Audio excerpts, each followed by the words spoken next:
Hey guys, I'm Nikki. And I'm Brie. We're best friends, moms, and obsessed with TV.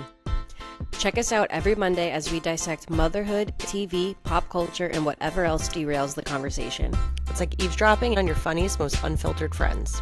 If your friends had a mic and no shame, We're here for all of it, and honestly, we're not mad about it. hey Maddies, welcome back to another episode of Not Mad About It podcast. We hope you guys had a nice Thanksgiving, and we are so very thankful for you guys. And we hope you're thankful for this juicy episode we're about to serve up. It actually feels like we haven't recorded in forever. Like you guys know, we were in IRL last week. I don't know why it feels like it's been year an ago. eternity. This was the longest week of my life. Well, it's so good to reconnect with you, Brie. I know, I missed you. We saw Wicked for Good last weekend, so we are going to get into that. We had our Dancing with the Stars finale, and our Mirror Ball champion was announced. And spoiler alert, congrats, Robert Irwin. You know, that was a little knife to the heart for me. If you know, you know, but happy for him. Totally. We had Whitney and Mark on Call Her Daddy. We're going to cover it all, as well as Real Housewives of Salt Lake City and Southern Charm. So, Brie, I feel like we just have to get into it. Yeah, let's buckle in. First of all, I just want to circle to Thanksgiving and Black Friday deals. You just want to circle jerk right to I it? just want to circle jerk to myself real quick. I posted about Black Friday deals. I don't know if you felt this way, Dude. but there was nothing good. 15% off, free shipping. If it's not 50% off, it's not a deal. Okay, not only that, but I went in store to Walmart on Black Friday. It should be free. It wasn't even that crazy. Like a rollback here and there. Like, where were the red tags? Nowhere to be seen. And you know what's so weird? We drove by an outdoor mall, and I was like, yeah, absolutely not. But Bath and Body Works was Popping.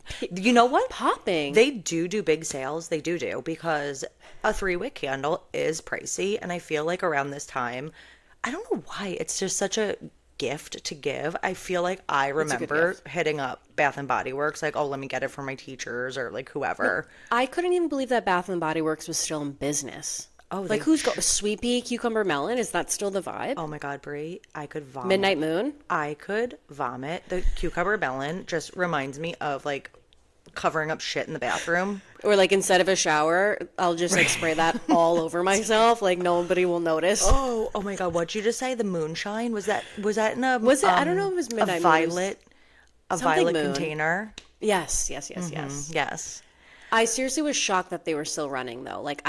Do people go there? I guess, yeah. I think it's just if there's a mall, there has to be a Bath and Body Works. And a deal is a deal. They trick people. I've also been seeing people on the talk say that Target was fucking with their prices for Black Friday. So it would say 40% off, but there were stickers on the tags that upped the prices. Oh, I could see that for sure. So the 40% off, really you're basically only getting 10 or 15% off because they were jacking up the prices. I feel like Amazon does that too. Totally. And Amazon's prices, Amazon's deals, where were they? No, Nikki, I set my whole cart. I know. Nothing was on sale. I was not even a Melissa and Doug puzzle? Really? No, you can't give me $10 know, off? It's the name brands that you're not getting for sale. You're not getting Tony's. I love you. You're getting the box for sale. You're not getting individual Tony's for sale. Yeah. You're not getting Melissa and Doug for sale. Yeah. Well, now we know. What just a buy at Prime Days. That's why I'm saying, you guys, Marketplace, just thrift. Yeah, that's true. Yeah, just thrift. I know a lot of that stuff you can find there. It is You really can. Very true. All right, man. Let's just get into it because, like Nikki said, we have a juicy episode. Before we start, I do want to drop some housekeeping. Me and Nikki are going to pre-record 2 episodes because it's just going to be a lot to record the week of Christmas and the week of New Year's. So for those 2 weeks, we're going to have pre-record. So there's going to be no recaps, blah, blah, blah. But trust me, they will be banged You'll up. know. So it's of course. And you'll know our thoughts on the shows. Yeah, we'll jump on stories and tangent like we normally do. But for one of the pre-record episodes, we want to do a Q&A because we've never done one.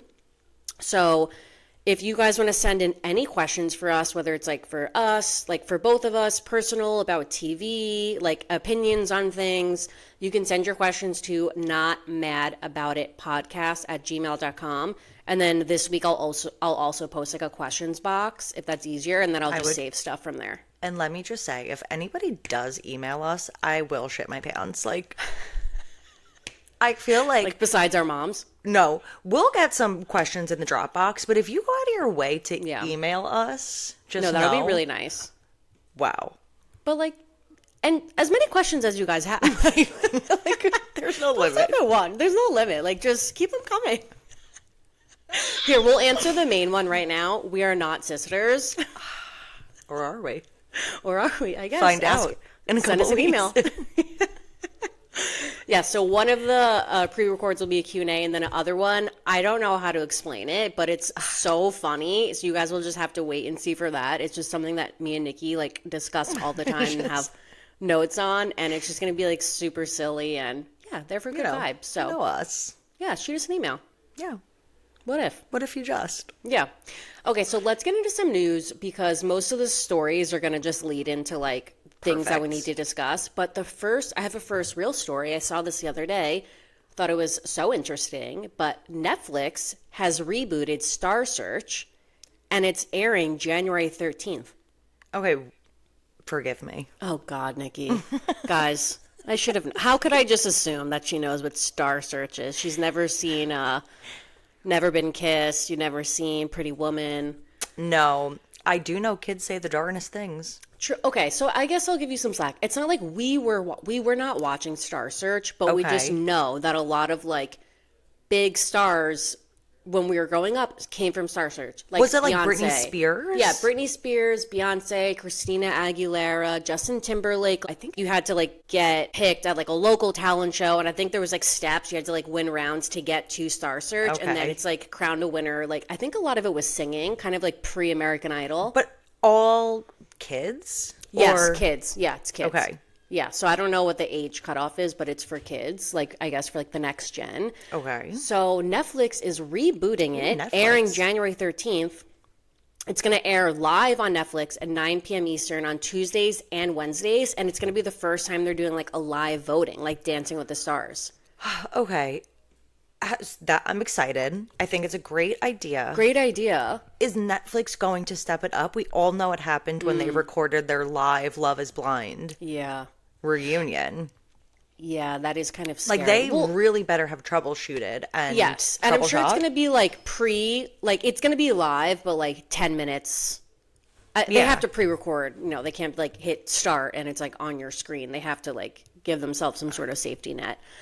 And the host is Anthony Anderson. I know you don't know that name, but if you looked up a picture of him, you know exactly who I'm talking about. Where's he from? The Emmys last year. He's from like so many random things. He was on the show Blackish. Look.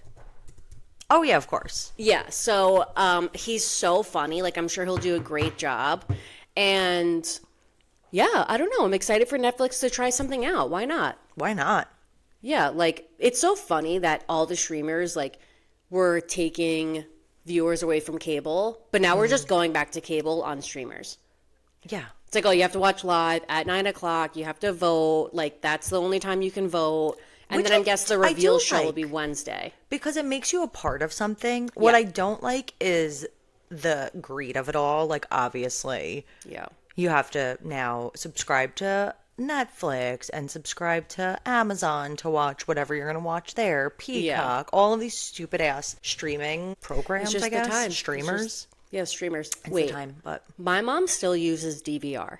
Oh my God. She was like, oh, well, I DVR'd Housewives last night, so I have to She has a box. That. Yeah, she has a box of DVR. I was like, Mom, there's on demand, you know? Oh my you can God. just like And she has a landline. Yes, probably. Okay, also, not mad about a landline. I heard somebody recommend getting a landline. That way you're limiting your cell phone use at home, which, you know, we're like always on our fucking phones scrolling. And then I'm like, get off you're not playing video games. You're not watching TV. You're not watching screens. And I'm just like melting in front of my phone. Literally.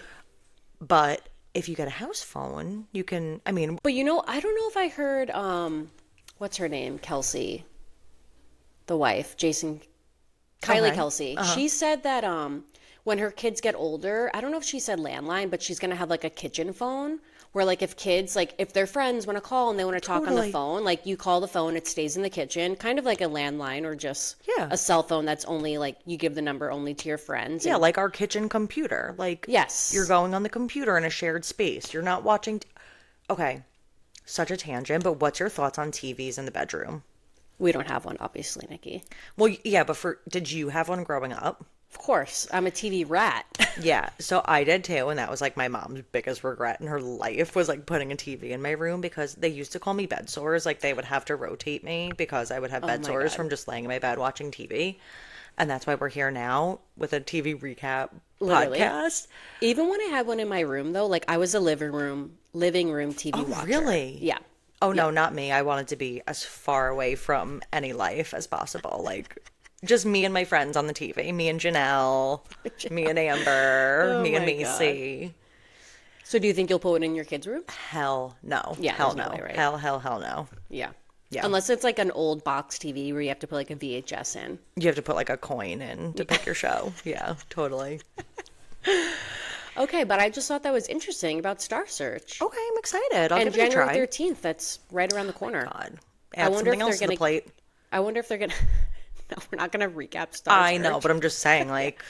Oh, Nikki, just wait until the TV upcoming that I have for you. I know, I'm so scared. I saw like 3 previews. Like 3 shows are coming up. I'm so scared. Okay, let's move on to our next story. I love it, you guys. I love what we do. So fun. Okay, so our next story is there's talks about Wicked sequels in the works. Okay. And who said this?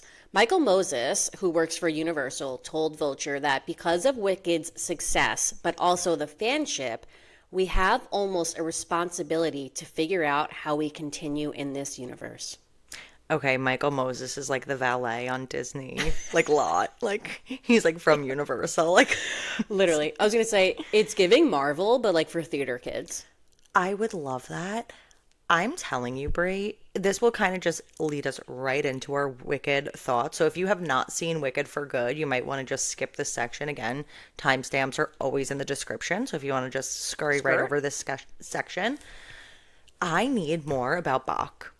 Oh, that's not where I thought you were going to go with this. As the Tin Man, Brie, I'm not kidding. He slayed.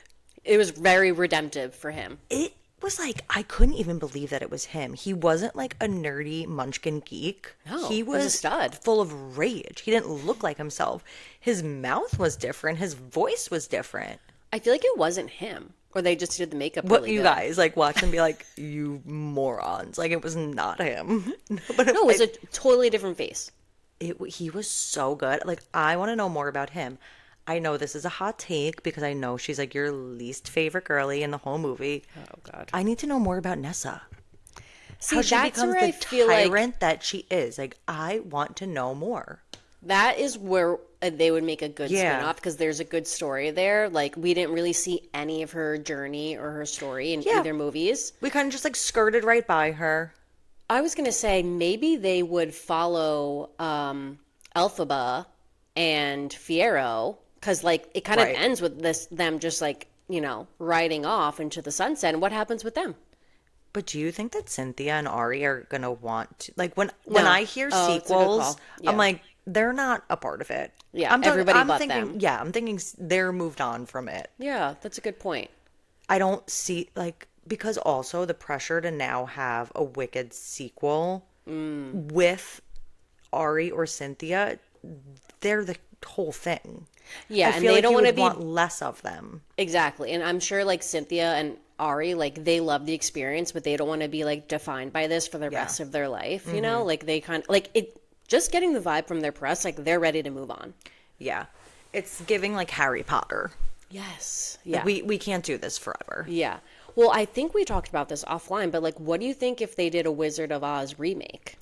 Love. Like same exact story, same everything, just modern, like new graphics, like new cast, like new, obviously, like just recast it today.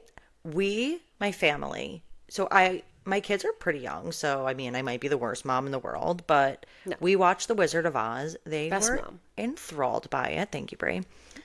Obsessed. They loved it, and it was pretty well done. It is for the time. 1936, 7, 9, like somewhere around there. Wait, what? Yes. That's absolutely insane. Was this the first like color movie? Do I sound so dumb right now? Yeah. Like, well, Brie, that was the whole thing I don't know actually if that's a rumor that color like began during it makes sense. the filming. I don't know like the full story. Did you hear the rumor that a munchkin was like hanged?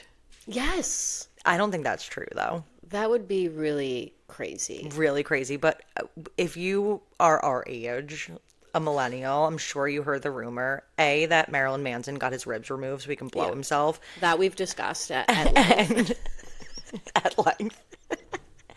And then a munchkin was hanged during The Wizard of Oz. No. I don't think that's true, though. But the witch did get severe burns. IRL? Mm-hmm. Oh, my God. Yeah, scary. Her trap door, like, didn't trap. And whoa. Yeah. That's her trap door didn't trap. Yeah, she got all burnt up. She got trapped. She got trapped up in that door. Yikes. But I would love that. And I thought it was really interesting how they didn't show Dorothy, and I think there was a lot of copyright. Again, we didn't get to see the shoes. That's a big copyright issue. I also saw that the pattern of the yellow brick road they weren't able to recreate. Oh my God. God. Warner Brothers, I believe, I could be again just totally talking my arse, has like a shit ton of copyrights. With The Wizard of Oz. Yeah, okay. Like the crown, the wand. So I guess they could never remake it. I don't know. Wow. Well, I guess we'll see. I would be so here for it. So what did you think of Wicked for Good for the audience? Okay, so we left the theater a little discouraged. I was more negative than you were. Yes. Brie had to convince me that I liked it. Because I definitely did like it, and Brie gave me permission to admit that I liked it because she really wasn't a fan. And all the chatter that I've been hearing is that people weren't super into it. That said, I think that as a part 2, it's incredible. Yes. You can't go into it thinking you're going to get the same beginning, middle, end as you did in part 1. It's a completely different movie, although it's the same. You know, it's not. You're not. It's just the final chapter, right? Yeah. I do wish it was just one long movie. Maybe we cut out some things here and there. What did you think of it in general? And also the 2 new songs, which I didn't know because we went into it not knowing anything. Yeah, that's true. I've seen Wicked on Broadway. You guys know me. Don't remember a thing. Like, could not have told you. The internet did a great job with no spoilers, too, because I feel like we didn't know. And I said this to you, Brie. We all were speculating that Fiyero was the Scarecrow and that Bach was the Tin Man based on like the little Easter eggs. The little Easter eggs that they were doing. And the internet came with a Fiyero fury saying, no, that's not true. So I was like, oh, okay, that's like not true. I felt the same way. And then that's exactly what happened. And I was like, what? Here we are. I know.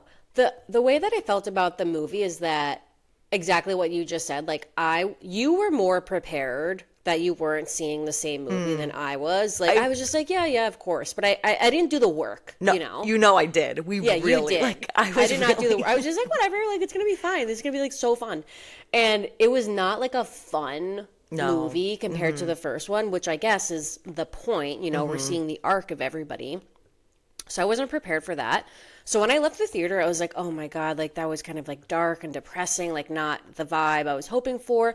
But then when I got home and, you know, I'm absorbing all the content and I'm seeing everybody like decoding it and like talking about like all the meaning behind everything, I was like, you know what? Like it actually was really good. Like it was a good movie. I just wish that I watched the first one and then went to see the second one. And I wish they took out like 45 minutes of part 2. Yeah, I agree. It condensed into one movie, a little dark. The music was different. So Yeah. the next morning, Bree slept over, and the next morning we made our vision board for 2026, like slay. Yeah. You guys, we got big things popping. Well, hopefully. Yeah, no, like we do. That's the whole point of the Yeah, vision yeah, board. we do. It's coming. Yeah.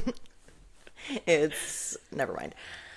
So we listened to Wicked, the first part, and we were just like, damn, the soundtrack's so good. So good. Brie left. I listened to For Good soundtrack, and I was like, ooh, like, forgot this one. Which one did I love? No. I did love that one. Not that part, though, which really ruins it for me. Where is it going? What does this mean? Fiero! No. That was good. Thank you. I'm a theater girl. Like, No, you are. You really are. my mom just didn't give any energy to me. So, okay. you know. Now you'll give it to trauma. Livy. Yeah, I'll And really she won't want it, and that'll be her trauma. No, it's gonna be like the cycle. No, the freaking one. Oh my god. Oh, Whatever. The one with Ari in the beginning where she's talking I about couldn't be happier. Yeah. Yeah, it's really good. obsessed. So good. No Place Like Home. Yeah. Loved that.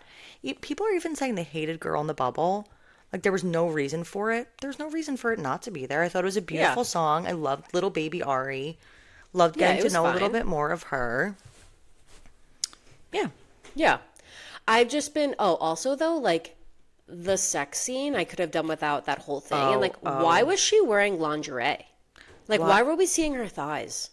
The lingerie, the sex cardigan in her like little tree house. It was That took me out of like the world where I was like, wait, I know that you guys are real people, but you're still like, it's still like not realistic. And now it feels like it's too realistic. Like Now you it guys feels are like about it's to bang. But it also felt like it was Cynthia Erivo and Jonathan Bailey. I was like, oh, okay, like we're out of the movie now. Yes, Also, it was too much. during that song, I said to you, like, why is he shouting in her face? Like screaming in her know. face. So intense. God damn. Yeah, it Also, was people crazy. were like sharding on Fiero as the Scarecrow, saying he looked like CGI Ryan Reynolds. He looked like burned, which like, was that like the point? I don't think so. He was like a crazy burn. It was like, oh my God, are you okay? Like, it just looked like he got cinched. No, I don't think so.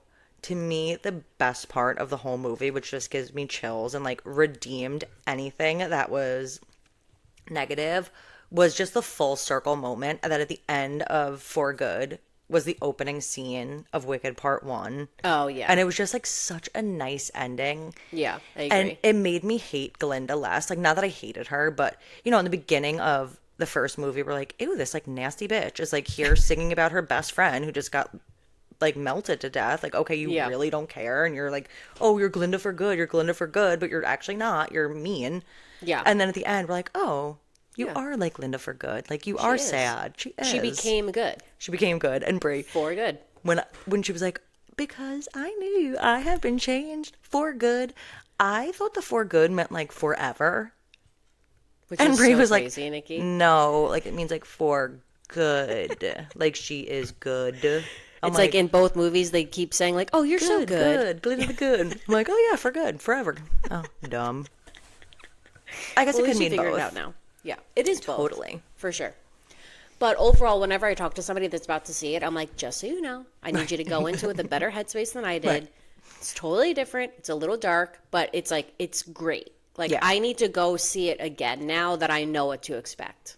Yes, I do too. And I try to, you know, prepare my husband that is going to happen, that I do need to go and see this almost You like just step 2.5. out for 3 hours. Yeah, I gotta go carve out a couple hours in my day to go rot in the movie theater. And he was like, didn't you just see it? I'm like, yeah, but now I need to go see it again. Duh. It'll be on streaming, seriously, probably like right after Christmas or something. I hope so. Yeah, because the first one came out soon. Okay, great. Anything else for Wicked? I don't think so. Just Okay. like Bach, love it. Bach could get it. And I need to know like where him and Ari stand. Oh, also, what do you think about the discourse around their appearances? Well, I sent you that, They're not eating meat. yeah, no one's like eating meat. Like everyone became vegan on the set, which honestly explains a lot. Like, no, like if you're vegan, like you do you, but they look so drastically different. I mean, Ari's always like been vegan, But It's I don't scary. know what it is. It is scary. And like Ari reposted something talking about like when she addressed the body images like a couple of years ago, you don't know what someone's going through. Totally. Which makes me feel like Ari probably does have, like for her to say that, like maybe there is some sort of health thing going on or just like, I don't know. Yeah, I hate people. Well, here we are. I was going to say, like, I hate people commenting on other people's bodies. And I actually unfollowed somebody who was like, I almost walked out of the theater with my daughters and their friends. Like, I don't think that people should be coming on the internet and like shaming these people for their bodies. However, I do think it's very concerning. I don't think it's anybody in like our place, like the media's places, to go online and like start this and shame them. But in the movie, like I didn't notice. Like I thought didn't either. I didn't notice anything. It's the press tour where it gets a little like, you know. But apparently scary. people did notice in the movies. Maybe I was just like so wrapped up in it. Yeah. But Michelle Yeoh, I was very like taken aback by her in her interviews. Also, though, they're like working nonstop. I know. Press, filming, so much stuff. Like, it's like they like probably don't even have time to eat. It's not that like yeah. And now it's over. We're moms. We know it's like you're busy. Like you literally forgot to eat. Totally. And now it's like I don't think it's like some big thing like that they're trying to like make themselves look that way. I think they were just busy for 3 years and now they're ready for it to be over so they can like get their life back, you know? Yeah. I just don't love like the negativity around like talking about them that I'm seeing a lot online. I think people are talking about it too much. Like let these girls live their life. I agree. That's what I'm saying. They're not out here promoting like the way that they look, you know? Mm-hmm. Like they might feel uncomfortable about it too. Yeah. Like, there's a certain point where people are so like too skinny that they even feel like, oh, it's gone too far. Right. Like this is too much. And you know, I've seen Ari do like a couple of interviews and I think she looked great. Oh, good. So like people fluctuate, like they were going through whatever. Like and nobody's gonna come on here and talk shit about Bree's Ari because she will come for you. Exactly. Like that's my queen right there. You know I love her. Yeah. So like leave her alone. I'm Cynthia. Leave to Ari alone. Yeah, exactly.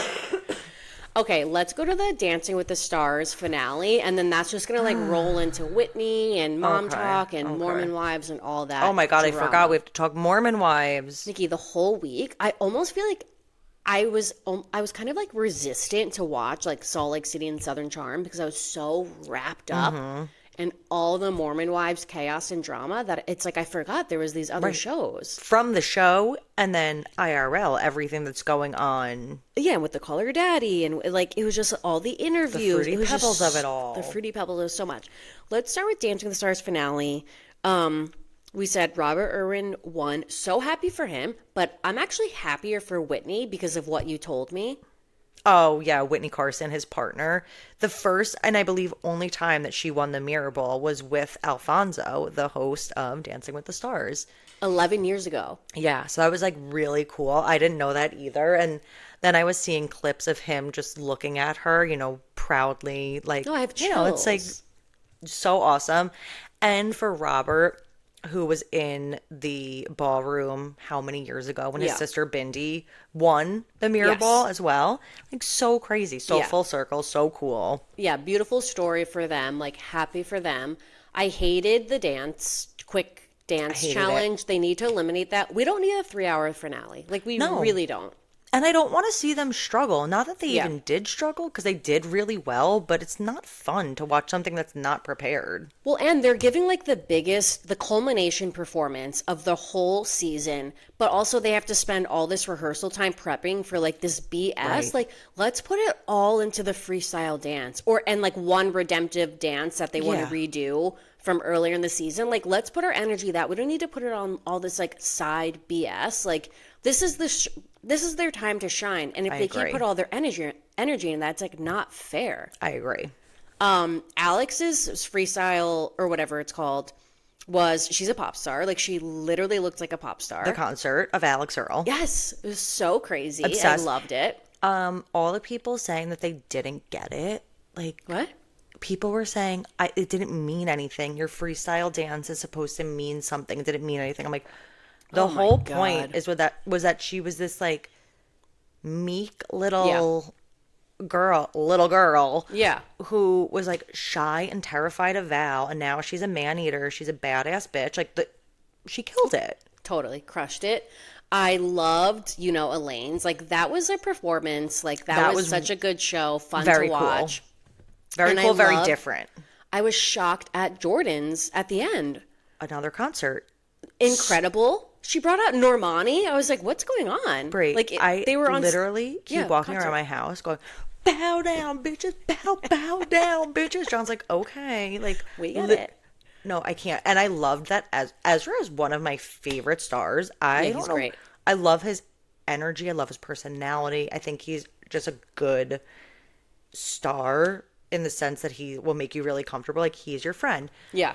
Also, side note, we saw him on Mormon Wives. Yes. Redemption for Jen Affleck. If she would have gotten Ezra as her partner. Yeah. I mean, I think she would have gone much further. I think so too. Yeah. I just think like she did not mesh with John. I was going to say, what's his name? In Jordan's dance, though, I loved that Ezra just like, it was the Jordan show. It was the Jordan show for sure. Loved it. And she crushed it. Like, with ease. Mm-hmm. So crazy. She, for me, the week that she became Tina Turner, that was a turning point for me. That was a Tina Turner point for me. Thanks, Nikki. Thanks. I totally agree. Any other thoughts for Dancing with the Stars? Oh, I want to make a prediction. Sure. For next year. I think that Brittany Bateman from Salt Lake City is going to be on Dancing with the Stars next year. That would be wild. I need to throw that out there right now. Okay, we know Jake Shane is going to be on. And if he's not, shame on you, ABC. No, if it's not, it's because he didn't want it. I need him. I know, I need him too. He will be the 2026 Andy. See, that's the thing. In the best way. They have big shoes to fill for the next year's casting because this year was just like, they brought it. Incredible. I wonder if they'll try and get anybody else from like Mormon Wives or... Yeah, Taylor for sure will be on it. What if Stassi did it? She's too... You think she's too big? Well, I guess they had Alex Earl. Stassi should do it. Has she done it?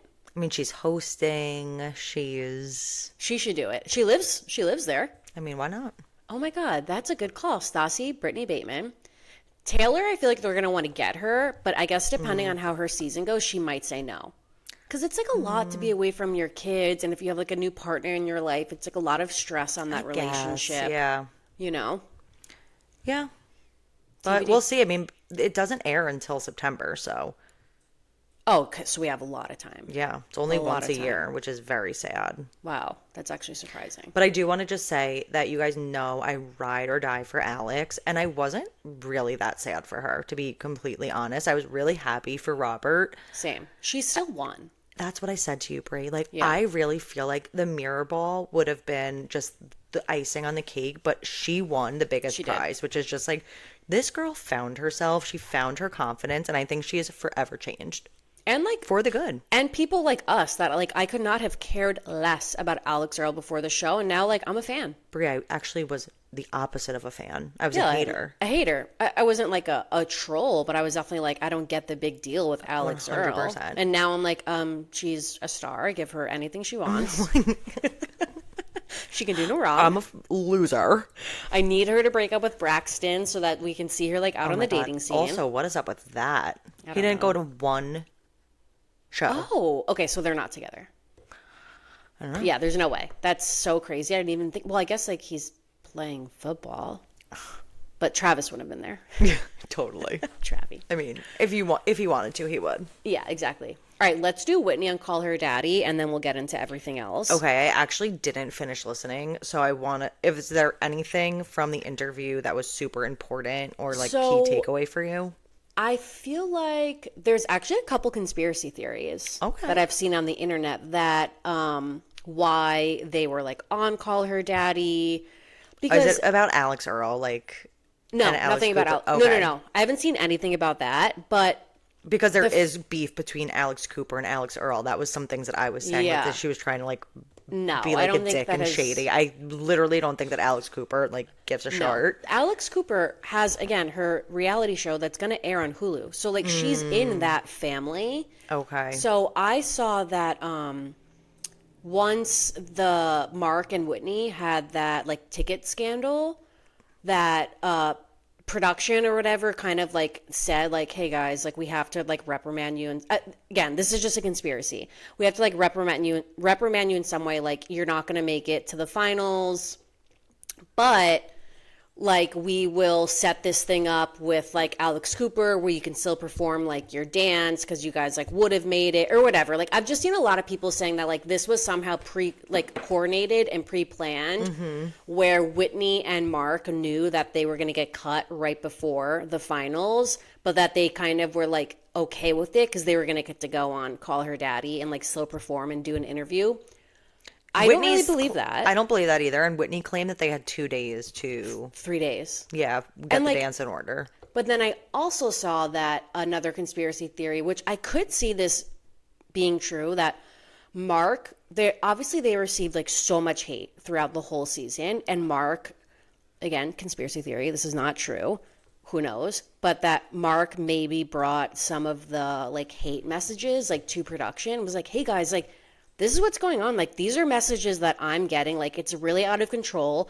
And that this was kind of ABC's way of, like, addressing the hate. Like, by, like, going on Call Her Daddy, like, talking openly, like, reading the message, talking about how it was so crazy this year.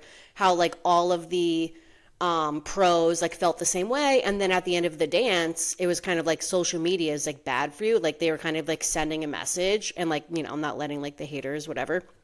So I saw people say that either. That maybe that was their way of addressing it. But I think... Because if that was true, then ABC should have came out and addressed it, like, from ABC. But it's because, like, ABC partnered with Call Her Daddy to, like, bring you this But then they should have at least had a black screen saying, like, ABC does not condone any hate you're right. towards... Good point. I don't think... Like, that's not a bad message to send. Then I don't think those are true. I think exactly what Alex said at the beginning, that, like, when they got voted off, she was getting bombarded with messages to have them on because people love Mark. Whitney is super polarizing. Totally. And, like, people wanted to see what they could do. I didn't realize that they would have had to... Because I was, like, saying, okay, well, why can't they just do the freestyle? Like, we all want to see it. Why can't they just do it? I guess because they were contracted under ABC, they couldn't just, like, go on TikTok and crank out a dance. That's a good point. Was there anything in the interview else that... They just kind of, like, address, like, that people were saying, like, Whitney had an unfair advantage, which was such BS. Like, Charlie D'Amelio was on there, you guys. Jojo Siwa, that's what Mark said. Like, Whitney danced when she was younger. Like, they need to have a mix of, like, people that are good dancers, like, novice dancers. Like, that's just the name of the show. Well, I also heard that Caitlin Bristow, it was actually a very trained dancer. And she used to teach dance. And she said it was actually almost a disadvantage. Like, yeah, you have all these technical skills, but you have to unlearn all of these ways that you've been taught to dance to fit these very specific dances. Like, types of dance. A ballroom dance is so different from a salsa or a tango or a paso doble. Exactly. You know, like, you're still learning and unlearning and relearning all these different things, whether or not you have zero experience. Yeah. Did Whitney have a leg up from Andy? Sure. Yeah. But that's just the show. But that's the nature of the show. Whitney also talked about Mormon wives a little bit and said that, like, she kind of felt like, because the show was dropping, the season dropped, like, when it was the week of, like, the semifinals, and she kind of, like, had a feeling that what she said was going to get taken that way. But she also said that, which we're going to see on next season, is that, like, her and Jen had, like, a lot of beef going on. And I can't, not that I can't wait to see, but I'm very interested to see, like, what that is, because I didn't even think about it until she said it. But in Mormon Wives, we see, like, Zach and Connor, like, they have, like, a little meeting, and they're like, oh, we're gonna be, like, with our dads, like, in our strollers when we're in LA, and, like, we did not see them making any content together. Like, they did absolutely nothing. So it makes sense that there was something going on behind the scenes, which really sucks. I do want to say that, which will also then lead us into we're gonna be, like, all over the hopping place all over the wives. place. There's a lot, but I don't think Whitney had like a bad moment this season. No, So I if this totally season agree. came out, like, yeah, the only other thing that I would think would rub people the wrong way is her just being so blatant saying that she came on. I feel like people would be like, oh, she's so opportunistic. She was so kind this whole season. I feel like she was the voice of reason, trying to play mediator. Like, super nice. Yeah, and she like redeemed herself at the end for that comment, saying that she kind of just like had a guard up because she felt rejected by the women. Yeah, totally. Like, it was, I don't know. Like, I didn't think the season did her any harm, but Me I either. guess, people are just Whitney haters. yeah, Whitney haters. Yeah. It really is the craziest thing to me. Like, somebody on TikTok commented, this girl had a Whitney hater post up. Oh my God. And somebody commented, like, the Whitney haters, like, really need to be studied for science. Like, it's the craziest thing. And somebody was like, well, the Whitney lovers need to be studied. Like, oh my God. Add them to Jelena's. the fact that people have this much, that have this much time to just, like, hate on this girl, like, literally get a life. I know. It's so stupid. But also, like, we like Whitney, so. Right, I guess. But, like, there's nobody that I hate that much. Like, I'm going online to, like, troll them. Literally would never do that in my life. Like, get an actual life. Yeah, get a life. I know. It's sad.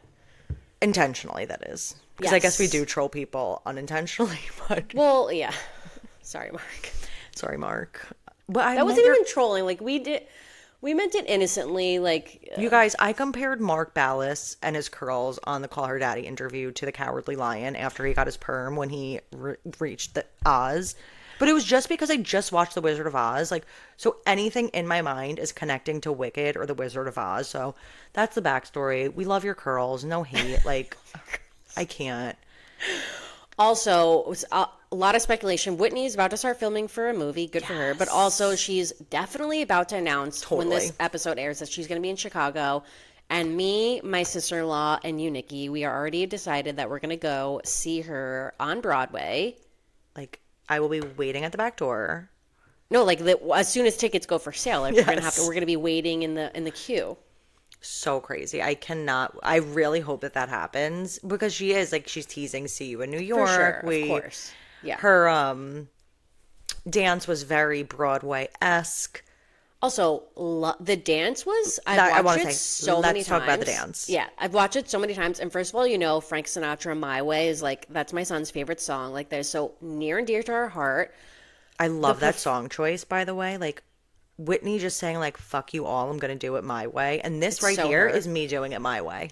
That dance, if they really pulled that together in 72 hours, was like the most incredible. I have chills just thinking about it. Okay, and I'm here rolling my eyes though. And wiped the my lipstick. Mom hated that part. I was like, that was so sick. My God. The spit, like, my God. People are like, it wouldn't have looked like that on the real finale because they're cutting the cameras. How do they get the water in their mouth? Because they had to cut the cameras and put the water in their mouth. Like, who fucking cares? Like, let's enjoy it. Nobody is saying that this is the finale dance. This is their freestyle, and they can cut cameras if they want to. You cannot take away the fact that this dance was so incredible when they threw her into the air and they started with the phones in her face with the Mormon wives. That was my favorite song. part. Holy shit. It was like all my favorite No, the whole thing. Yeah. And you know what I really loved about it? Not to take away from Jordan's dance, because Jordan's dance was freaking killer too, but hers was more like pop. Yeah. More of like an open freestyle, whereas I feel like Mark and Whitney it was a more contemporary. There was actually more... No, it was very emotional. More technical dances that she learned from the show. Yeah, it was like a little bit of everything. Yeah. It was so good. Honestly, again, my favorite part. But at the end, when he's swinging her around and she's just like looking there, but she's like smiling. And he lets go and she's just like literally clinging to his... Yep. No, oh my God. Chills. And it ends with, I love this fucking show, which is what she said when they bleeped her out. Incredible. I need them to do something together, like with dance. Like, I hope he's going to be in Chicago too. I know. He said like he was on Broadway. He was. When he was like not on Dancing with the Stars. He also said that he did 19 years straight of Dancing with the Stars. I did not realize that. That's crazy. That is crazy. I feel like he's not going to come back. Yeah. I mean, he left it kind of like up in the air, but like, why would he? Like, I'm sure he's going to have so many opportunities, seriously, after this. Like, he can do whatever he wants. And like all the hate just doesn't seem worth it when you're working your ass off and people are like ripping you to shreds because they don't like your partner, or like they think you're like doing something sketchy. Like, fuck off. Like, yeah, people are can like we have really this not well. talent on our screens? I know. Such a freaking disgrace. I mean, that was like the sickest thing I've ever seen in my life, though. It really was like the best. And also, did you see the video of Julianne Hough like filmed herself and a crowd of people watching it live? And like, I love that Julianne Hough was so supportive of Mark and Whitney. Like, even at the finale, she posted a picture of her and Whitney. Like, I just like, I feel like they all loved her. What's the background there? Is it more of a bond with Mark, or is she like that with everybody? Did she just really take to Whitney in particular? No, it seems like she really took to Whitney. That's great. Yeah. Whitney is she's a nice girl. I think she plays into the role of villain, but I really think that she's it's the RSV video, Nikki. Like, I really think that's what has like effed her for till the end of time. And if you don't know what we're talking about, like years ago during COVID, Whitney did like a TikTok while her son like was in the hospital with RSV, but I guess he was like on the mend. Like they knew he was going to be okay, but he was like hooked up to monitors. He was like hooked up to monitors, which is so sad, but I guess like they knew everything was going to be okay. And she did a TikTok dance like right next to him. And like the TikTok dance was like her shoulders were like bopping to like explain like what was going on with the RSV. And obviously it's like just a crazy ass video. And that is going to haunt her. I thought she was going to bring it up on Call Her Daddy, but I'm sure she never wants to mention it again. No. Let's just all forget. But I think that's where most of the hate comes from. Like, that video is going to follow her. And it was a crazy video, but like... really crazy. People do crazy things when they're like under stress and trauma. And like let's not forget, she's a very young girl. She was very young when this happened. Like, I'm sure, learned that was an insane thing to do. Like, yeah. So crazy. Really crazy. Also, so interesting to hear that she's closest to Michaela, because they've had the biggest beef of all time. Shocked. But Let's talk about Michaela. I really love that. Do you like, I feel like Michaela is actually the most polarizing person on the cast. I do like her. I like her too. I do. I just feel for her. I feel like she's difficult to like because she's so closed off. So it's like, so okay, guarded. It's kind of hard to like find that way to relate to her. Yeah. But I feel for her so much. Me and too. I feel like she's trying, and everything that she's even sharing this season, I feel like is so difficult for her to... I feel like we had this conversation that we're both the same type of person, that like if we had an argument with our moms, we would have to write a letter. Like, we're not able to say it. Express the it, fact that she is saying these, like, I think it's so hard for her. I agree. So I really feel for her. Also, there's a lot of like hate or discourse around her relationship with her husband, because when she got pregnant, she was 16 and he was 21. But I don't know if they address it, but I saw that they met at a college party. Like, she was at a college party. She said she was 18. And I think it was like a one-night stand, like, at that party. And she ended up getting pregnant. Oh, wow. I know. So. And I believe that she has a lot of trigger warning, sexual trauma. Yeah. So I believe she did say that it happened when she was like around, younger. But it also happened when she was 15. I know. And then she gets pregnant a year later. So, I mean, people are talking a lot of shit about her husband and, like, accusing him of things. But I feel like he's trying really hard. A lot of people are saying, like, that he's a major creep, though. To me, I feel like he seems like he loves her so much. And he's, like, trying to be patient and help her any way he can. But he's, like, getting frustrated that she's, like, not letting him in. Because how is he supposed to help? But I feel like anytime, like, she's like struggling or crying and he's there, like, it seems like he's like being really loving and supportive. Her, like, he really loves her. I think so too. And also, not like, it is a show, and Michaela like does have to say at the beginning of the show like what her storyline is going to be. And there also needs to be like, not that her talking about her abuse like isn't drama, but she's like bringing her husband into the fold. So I feel like they have to make this like problem maybe a little bigger than it is, like, to give the storyline that it's not just about her, like, what she went through, like, as a child, but, like, a lot of focus on their relationship. So I think maybe that part was, like, a little hard exaggerated. For her. And, yeah, like, hard to talk about, too, though. Yeah, yeah. But I do believe that it's true. What? Like what she's saying, like the struggles in her relationship. Oh, yeah, of course. But I think he's not going to like leave her because of it. Yeah. Do you think so? No, not at all. Oh, yeah. No. Okay. I wasn't getting that vibe. No. I feel like they're super solid. Yeah. The thing I She's love freaking too. 26 years I old. know. The thing I really love about her is her fierce loyalty, Yeah. which is like also a downside because it's like, all right, like freaking give Whitney another chance. Yeah, ease up a little bit. But like the way she rides for her friends, I'm like, yeah, as you should. Yeah. It's like Mary Cosby. Like, she doesn't let anybody in, but when she does let you in, like, you better not fuck that up because you're not getting that chance for again. sure. Yeah, definitely. I feel like this season overall was really good, but it's been so like overshadowed by all the discourse and like all the drama going on offline, which makes it like the filming of the show kind of frustrating. I feel like Hulu needs to do something about it because, as we know, like they're filming all the time, but the way that they drop the show just kind of like doesn't make sense. They either need to like not do 2 seasons or they need to take a longer break in between because they filmed 2 seasons back to back. Right. But then we're not. So they filmed season 4 is already filmed. Okay. But we're so talking this about season 3 that's airing right now. Yeah. Was filmed when? What is the word? Like consecutively with season 2. Yeah, but what do you know a month? Like last winter. Oh, so because like I remember almost season a 2 year. they had like the Christmas party, and then they were like doing all the press for season 2 during season 3. I get what you're saying. So now, which is like rolling into spring. So now we're right now in real life dealing with the aftermath math of season 3, but season 4 is already filmed. Exactly. So now we're not even going to deal with this shit on It's season almost like 4.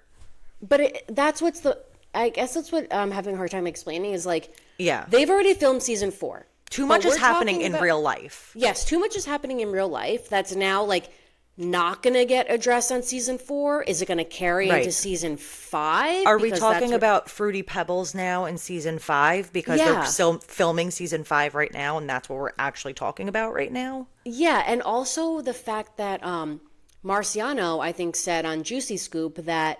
Which is a great interview, you guys. Which was a great interview. I do have some notes. But he said that, or maybe Jesse said, like, they already filmed the reunion for season 3, what we just watched, in August. And then they immediately started filming season 4. That's stupid. So that's why, like, they already filmed the reunion without anybody ever seeing the show. So they don't have any audience feedback, like, as far as questions. We need to be talking about Fruity Pebbles on the reunion. Exactly, Nikki, because then now season 4 is probably already wrapped filming, and that's when all of this drama is coming out. Yep. So then, like, do we want to talk about Fruity Pebbles 6 months from now? Right, gotcha. It's just, like, it's not lined up where, like, they're not getting the reaction from the viewers to discuss, like, the season on I completely get it, yep. On the reunion, which is just frustrating, you know? Yeah. Like, why do they do it like that? I don't know. I mean, what else could they do? They have to wait to do they could still film 2 seasons back to back, but you need to wait to film the reunion until at least like the day that it drops. Because that's where you air everything out. Yes, but they can't like address any, like we're not going to get any Fruity Pebbles drama on the reunion. Right. Wow. So crazy. And because they're so plugged into the internet, it's just hard to like keep up with everything. Yeah. Because they're addressing it in real time. Everybody's on every podcast. Jessie did Nick Viall, and she did Not Skinny. Yeah. Let's talk about Marciano and Juicy Scoop, because I think that one came out first. Because a lot of the season of Mormon Wives obviously is about like, it started with like Demi and Marciano like sharing this kiss. We thought like that was the big affair. But then the whole rest of the season turned into Marciano and Jessie having an affair, dealing with the fallout of that affair with her like relationship with her husband, and the rest of the cast dealing with it. And it was really the entire season, which is crazy to think about because this was in 2024. Yeah. So like you're saying. So Marciano went on Juicy Scoop and he broke down a lot of the timeline. And basically he said that Marciano is from Vanderpump Villa, which is a show on Hulu with Lisa Vanderpump, and it's just like a spin-off show, kind of a VPR. But Marciano is like one of the main characters on the villa, and he said when they filmed season 2, they had a couple of the cast from Mormon Wives come onto the show, and at that time, Mormon Wives did not even air yet. Mm-hmm. So no trailers had been dropped, nothing. He did not know who these ladies were. He didn't know who these ladies were. They actually, like, dropped the trailer while the girls were on the trip. Yes. But there was, like, they didn't know anything about them. Like, they didn't know anything about Mormon culture. Like, they just had this group of, like, crazy girls, like, come on the show, and they just knew they were, like, in the Hulu family. So when they got there, I guess him, Marciano, and Demi, like, clicked, like, right away. And he said, like, things were getting, like, really flirty, like, between both of them. Like, they just, like, had a quick connection. And she, for some reason, wanted to, like, therapize Marciano. Like, she thought he was, like, a fuckboy. And she wanted to have, like, therapy chats with him. Like, that's what she said. And she, like, would pull him for these chats where they would just talk alone, the two of them, for, like, 2 or 3 hours, like, just about life, about their relationships. And so bizarre. She kind of, like, he said that she basically was questioning, like, the longevity of their marriage. But at the same time, like, Marciano and Demi were talking to each other, like, about, like, their connection. So I guess he was getting, like, mixed signals, like, okay, like, what's going on here? And while they were there filming, they were going to drop the trailer for the show. And I guess, like, she had to call her daughter. She wanted to call her daughter. She wanted to call her daughter. And she was like, oh, Marciano, I want you to be here. Like, when I FaceTime my daughter, I want you to see, like, my relationship how with I her. talk to my daughter. Like, that's so freaking weird. But because, like, Marciano was, like, special to her, too. Like, wanted him to see that side of her. It's giving grooming. No, you're so right. No, Demi is unfucking well. Really unwell. So while they're in the villa, Marciano says that he's, like, very aware of, like, the cameras, and he doesn't want to come off, like, he just knows they're filming him heavily. He's going to come off like a creep. They played Spin the Bottle. It landed on Demi. He asked her if he could kiss her on the cheek. She said yes. And then they ended up sharing, like, a kiss on the lips at some point. Which, honestly, was literally probably, like... Yeah, like, not even that big of a deal. I literally don't think it lingered. Like, I don't think... But I think where maybe for both of them it went too far was, like, things that they discussed. Mm-hmm. Like, about her relationship and maybe just, like, the flirty nature of their 100%. Conversations. It was inappropriate. It was inappropriate because he said, like, before they parted ways on the show, the last thing they said to each other, like, he was walking away. Yeah, and she was like, I love you. And he turned around and was like, I love you back. Totally being flirty. Like, yeah. Is she in love with him? No, but she's being a flirt. And that's being a flirt. But that's also okay too. But totally you can't turn around and now call this man a sexual predator, a sexual abuser, when you two were flirting with him. Did you listen to the interview? With Marciano, yes. Yeah. So good. You guys listen on Juicy Scoop. Actually, Heather McDonald commented on her on our post. No big deal. Hey, Heather. Hey, Heather. But anyway, he said where things, like, took a turn was while they were in the villa, I guess Layla hooked up or slept with another cast member, and that cast member ended up getting fired. Marciano said he's not sure why, but it's, like, implied that he got fired, like, for sleeping with Layla. So a couple of days after the girls left the villa, Marciano and his ex-girlfriend at the time, who was also working there, they ended up getting fired for unrelated issues. For getting into, like, an argument. Yeah, like, not related to Demi at all. It seems like maybe his ex, like, said she didn't want to film with him, and they both just, like, got axed, like, it was, like, too much. So they got fired from the show, and when you are on the show, you're not allowed to have your phone. So when they got fired, like, he was on his phone, and Demi saw that he was on social media. So she messaged him, was like, oh my God, call me, whatever. But in that moment, when she saw that he was back on his phone, she assumed that he also got fired because of what happened with him and Demi. And she panicked, like, in that moment, and, like, to cover her own ass, told the girls, hey, Marciano, when we were there, like, sexually assaulted me, unwanted touch, blah, blah, blah, blah, blah. But then continued to, like, call Marciano, talked to him on the phone for 3 hours, developed this, like, relationship with him moving forward. Yeah, have a nickname for him that her daughter gave him, Marcelo baby. Yeah, FaceTime, send pictures of her daughter. But all the whole time, she never said, why did you get fired? And she never said to Marciano, like, you assaulted me. Right. If anything, she continued on this, like, extremely flirty relationship. So that's still going on. She says something to the girls. Suing her. He better be. She says something to the girls, like, he sexually assaulted me, but I don't want this to get out. Keep it quiet. Don't tell anybody. So she doesn't say anything to production. She only says it to the women. And they were like, don't talk about it. And everybody was like, okay, sure. Then, as this goes on, Demi and Jesse are supposed to go to LA to film Sheena's podcast. Before they get there, Demi and Jesse end up getting to a fight over, like, their contracts and money, and Demi doesn't go on the trip. But Demi was supposed to meet Marciano there because he's also friends with Sheena. So Marciano was, like, already headed to LA to see Demi. He gets there. Demi's nowhere to be found, but Jesse's there. And now he says, while he was in the villa, he also had a connection with Jesse, like, not as strong as Demi, but, like, they had a connection. And this is where he is wrong. Yes. You cannot have connections with married women. This is now 2 married women.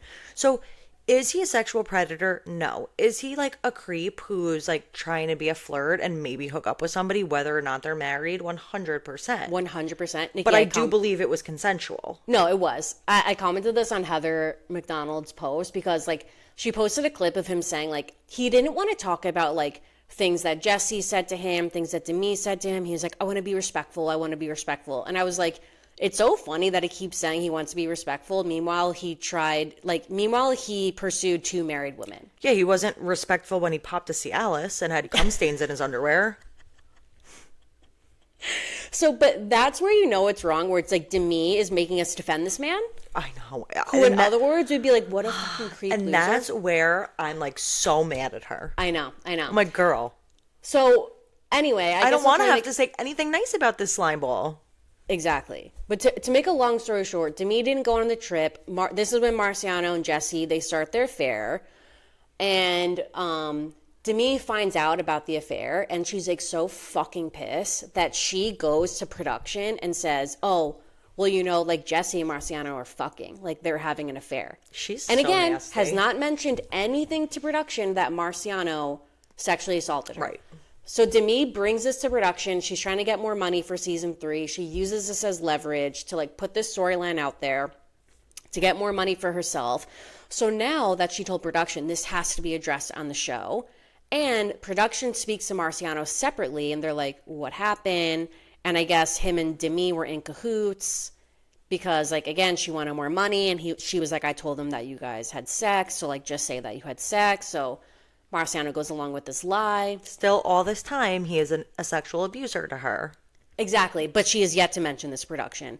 And because now this is going to be a storyline, he gets contracted to be on episodes 2 through 10 of Mormon Wives. So again, Demi now has helped Marciano get on the show, get paid to be there, and has yet to bring up the sexual assault to anybody on the production team. And is, like, if anything, pushing for him to be on the show to expose Jesse. Right.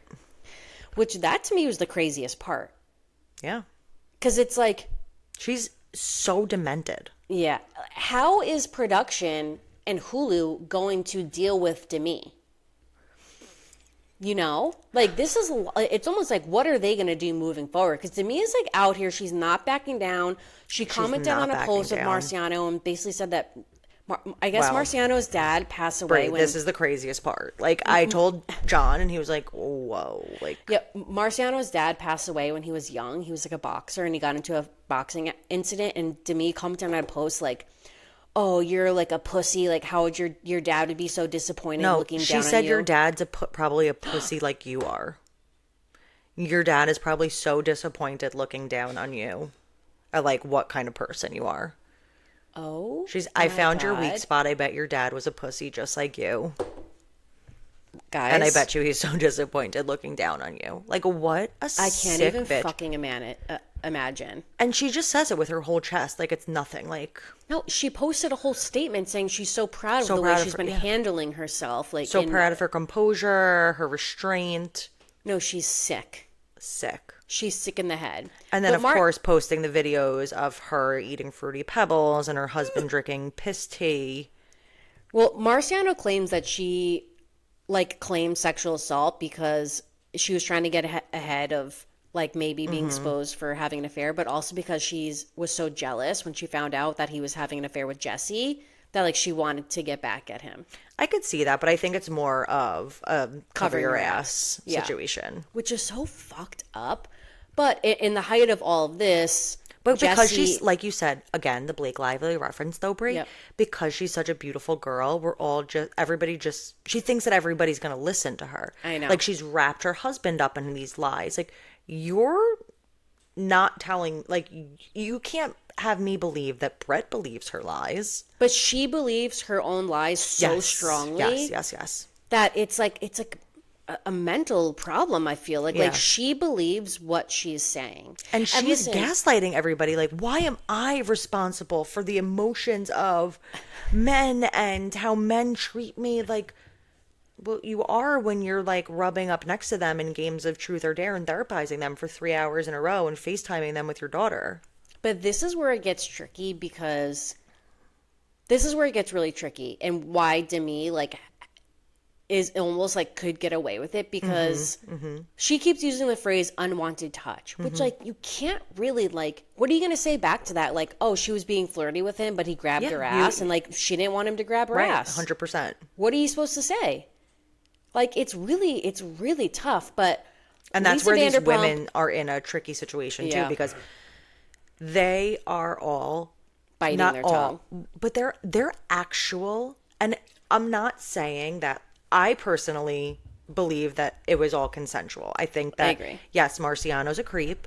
Maybe he touched her unwantedly because, like you said again, like, yeah, you could still flirt with somebody and they could touch you and you could still not want it. Just because you're flirting with somebody doesn't warrant them to touch your body if you don't fucking want them to, of course. But now she's throwing victim shaming. Yeah. And these women actually are victims of assault. So like, how are they crazy shit? But that's like the part that pisses me off the most. Yeah. It's like, what, you're almost like getting them in their weak spot, like she's gaslighting their own assault. Yeah. Like, how could you, a victim of assault, not believe me? No, she's weaponizing their assault. It's 100%. So crazy. It's disgusting. It is disgusting. It's really crazy. No, like, she's sick and twisted. She's not going to back down from this. But Hulu and Lisa Vanderpump said that, like, they did an internal investigation. They looked at all the footage. They talked to people. They have found, like, no wrongdoing, like, no sexual assault, nothing at all on Marciano's end. Like, they've concluded, like, they've found nothing. So I think every time they spent together at the villa was on film. Mm-hmm. So I don't know, like, where you go from here. Like, she's not going to back down. She's not going to change her mind. And I do hope that Marciano, knowing that they did that investigation and basically cleared him, like, sues her ass.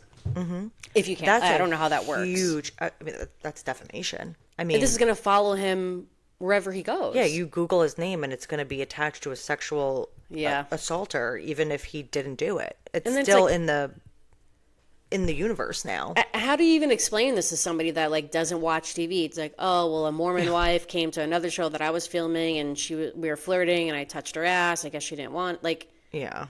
I don't even know. But maybe he didn't even touch her ass because they didn't see anything like that. Mm-hmm. I don't know. But in the midst of all this drama, Jesse and Demi are also fighting. Jesse's, like, fucking fed up with Demi's BS, and she exposes Demi. If you guys remember from season 1, there was a whole, like, Fruity Pebbles thing, some sexual act that Demi and her husband Brett did in the bedroom, and Jesse exposes that Brett likes to drink Demi's pee and said it tastes like Fruity Pebbles.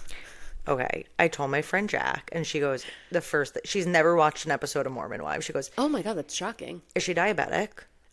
That's what a lot of people are saying. That's weird. Like, that is weird. Your Fruity Pebbles. Your pee shouldn't taste like Fruity Pebbles. Yeah. Like, ew. And now Demi is saying, well, you know, I can fight it and Jesse, and that was a private act that was consensual between me and my husband. Like, girl, if you want your husband to drink your piss, like, go for it, I guess. Go for it.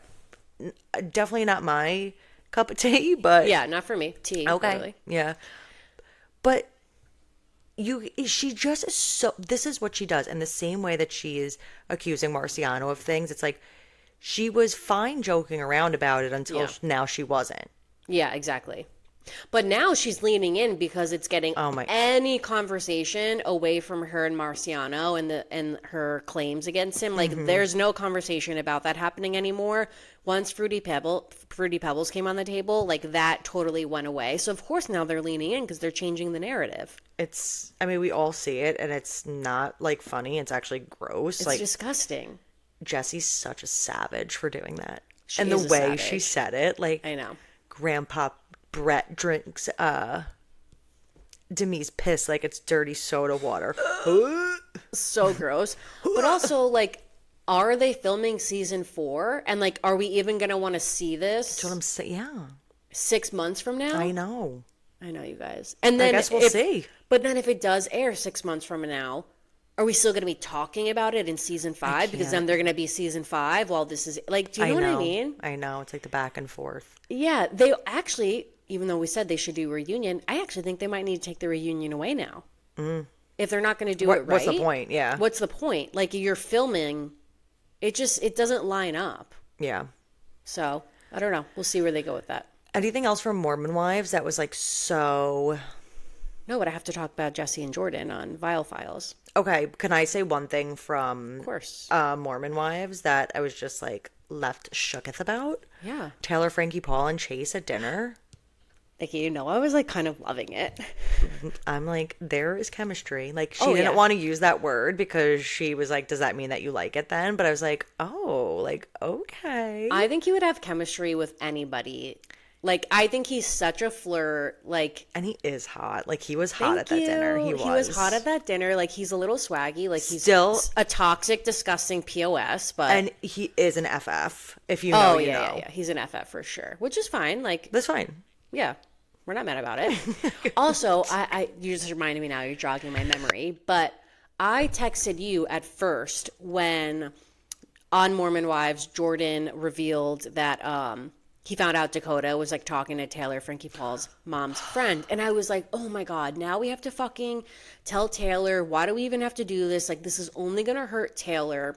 But then I was like, of course, Taylor has to know because she was about to get back together with him. And so crazy. If they didn't tell Taylor about this rumor, she would not be our bachelorette. I know.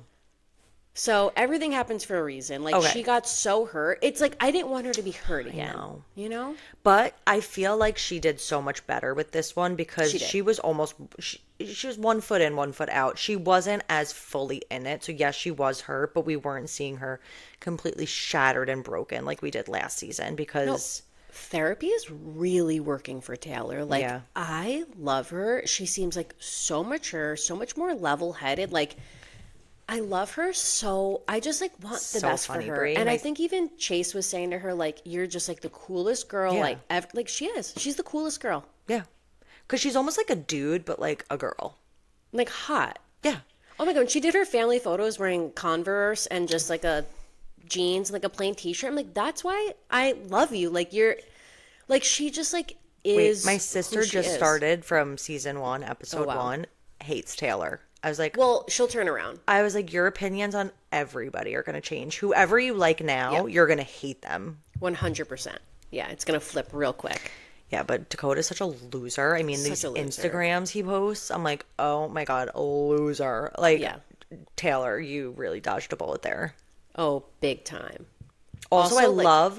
Sorry, Taylor's parents, like, rallying around her. I'm like, finally, give this girl some support. I know. They did. They pulled it together for her. Thank God. We love you, Taylor. Can't wait to see her season of The Bachelorette. Need it. I'm so excited. Need it to happen. It'll be here soon. It's already December. 3 months. All right. Giddy up. Okay. And it's still filming, so they're turning that around like fairly quick. Take notes. Yeah, take notes. Mormon Wives. Even though Mormon Wives like does drop it quick, they just do it in a weird way where there's no gap. Okay. Anything from Mormon Wives before we move on to the craziest interview? I don't think so. It'll jog your memory, I guess, if anything does. So I think we said at the beginning, Jesse and Jordan both went on Vial Files, and Nick dropped on Friday basically like just the interview with Jordan and then Jordan and Jesse at the end. And this was supposed to be, I assume, like a redemptive interview for Jordan to kind of like, I don't know if like clear his name is the right word, but to address like all the apologize. Yeah.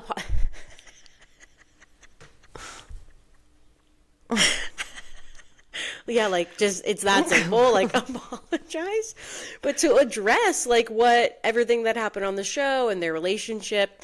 And I was listening to this interview and I was like rage texting Nikki. Like I've never been more infuriated listening to anybody speak in my life than listen to Jordan in this interview. Okay, for one, it's the fact that there was no accountability, but he thought he was taking accountability and he was just like talking in circles and just like such a fucking arse. Yeah. And like we'll get into that all. But the phrases, and I'm sure that we do them too, because everybody has their little phrases that they use, but I wanted to gouge my fucking ears out. Everything he was like, okay, so like I really like macaroni and cheese, right? And Jesse doesn't. Does that make sense? It's like the right and the does that make sense after everything? Like having a valid, like, no, actually, it doesn't. That's like such a toxic man way of speaking. Like they say something and then they're like, do you get it? Right. Oh my God. Like, you fucking idiot. Does that make sense to you? Like, that's how there's, it's like, no, do you get it, you moron? Right. And then if you say yes, you're like agreeing with them. Like, no, actually, it doesn't. It's a trap. Yeah. But even though Nick, I don't know about Natalie, but Nick gets like a lot of shit for his interviews and just in general, he did such a good job with this interview. I actually feel like he was trying so hard to give Jordan every opportunity he possibly could to apologize to Jesse, to take accountability, their favorite word, to take ownership of his actions, to say like he's never going to do it again. And he just couldn't. We didn't get that. We didn't get any of that. Like you said, just that toxic man. He could not say sorry without saying the word but. Yes. And that's what Jesse said. Like, all you have to say is, I'm sorry that I did that. But everything was, I'm sorry that I emotionally abused her, but she wasn't paying enough attention to me. No, she's a people pleaser, but like to everybody else. He kept calling her a people pleaser. He kept saying like, I'm sorry, but this is everything Jesse was doing wrong. And that's why I was like berating my wife. And let's not forget that she cheated, right? Yes. So she's still the bad guy. That's what it is. He's like, he basically said at the end of the interview, like, yes, he did that, but like you said, let's not forget Jesse cheated. Like, he felt like he was not getting enough support. Yes. He thought that he was coming on here for us all to be like, oh my God, Jordan, I'm so, you know what? Your wife Jesse is the worst. She cheated on you. You emotionally abused her, but you know what? That's okay because she wasn't, you're right. Yeah. She was working too hard and she was making too much money. Making too much time working, taking care of the kids, and making you too much money. I know. So sorry. I know. What an asshole. The worst. And Nick asked him one question that when he asked it, I thought it was such a crazy question. But then Jordan's answer was like even crazier. Nick was kind of like, what do you think is the reason or like why you felt comfortable like speaking to your wife in a certain way? Because like I cannot imagine ever speaking to a woman like that, calling a woman names, like talking down to any woman, like let alone my wife. So like where do you think that comes from? And I was like, oh, it's kind of a weird question. Like where does your abuse towards women come from?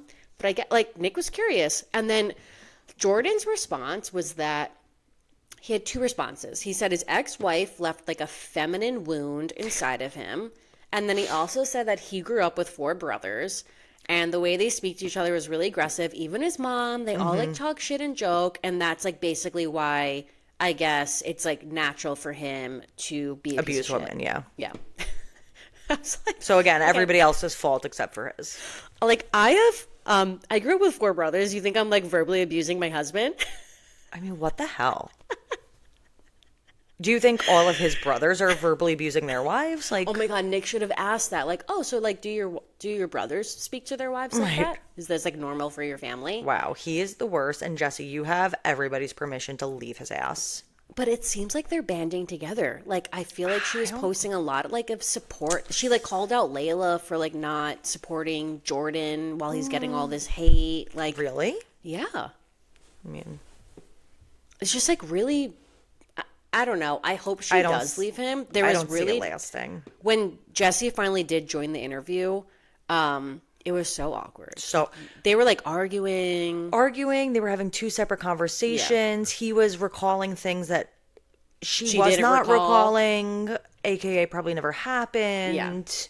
No, it was. Yeah, it was rough. It was rough. And Nick and Natalie, like, they just, like, that car ride home was just like, what the hell was that? Oh, they're probably like, we can't wait to drop this episode. Oh, my God. It's going to be freaking crazy. Like, we're great. We're in great shape. We're in great shape. Oh, my God. So true. Like, nobody can say anything to us. Okay, should we move on before we have to? We have a 3-hour episode? We have to. Okay, so guys, listen to that interview. If you are invested in the Mormon wives, like, you'll hate this man even more. Even though we told you everything that I am. Yes. TV Rex for... I started watching the show, like, The Beast in Me, but I've only watched 2 episodes. I know people are, like, gagged over it. I'm not sucked in yet. I'm not either. I also, like... I'm having a hard time getting into it. Me too. And there's, like, 2 corny Christmas movies that just came out on Netflix that, like, I have to watch. What? One is with Minka Kelly. It's called Champagne Problems.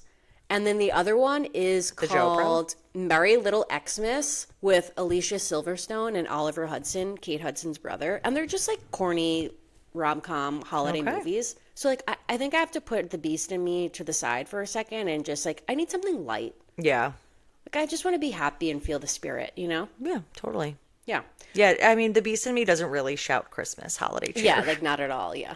That brings us to upcoming TV for this week. There's a lot happening, Nikki, and we're gonna have to discuss how we're gonna move forward because this doesn't have to be recap. But Tuesday, tomorrow, Dancing with the Stars is doing a holiday special. Of course, I'll be. Which is just like probably sweet, cute, fun. Yes. And there's like musical performances.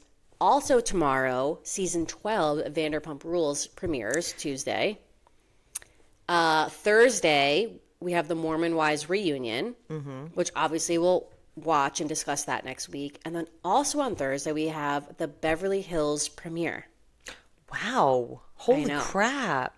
So I was thinking like... Tell me why I forgot about that. Me too. That just really snuck up on us. But I was thinking like we're going to watch Salt Lake City and Southern Charm, of course, in the reunion. And like if we have time to watch VPR and Beverly Hills, we'll just do like a quick first thoughts. Not like a whole segment. Like we'll see. It's just like a lot. And like you guys don't care. Do they? Let us know. Like, do you really care about every nook and cranny and thought in our brain? Like, no. Yeah. Also, I don't know how deep into VPR I'm gonna get. No, that's not gonna be like a segment joining the show, I don't believe. Unless you never know. Guys, you never know. Okay, so yeah, so that's what's coming out this week, which is a lot of TV. Wow. I know. Okay. So let's go right into our Salt Lake City recap. Okay. I feel like this was kind of like, I don't want to say a filler episode, but it was like a bridging the gap episode. I thought it was pretty good.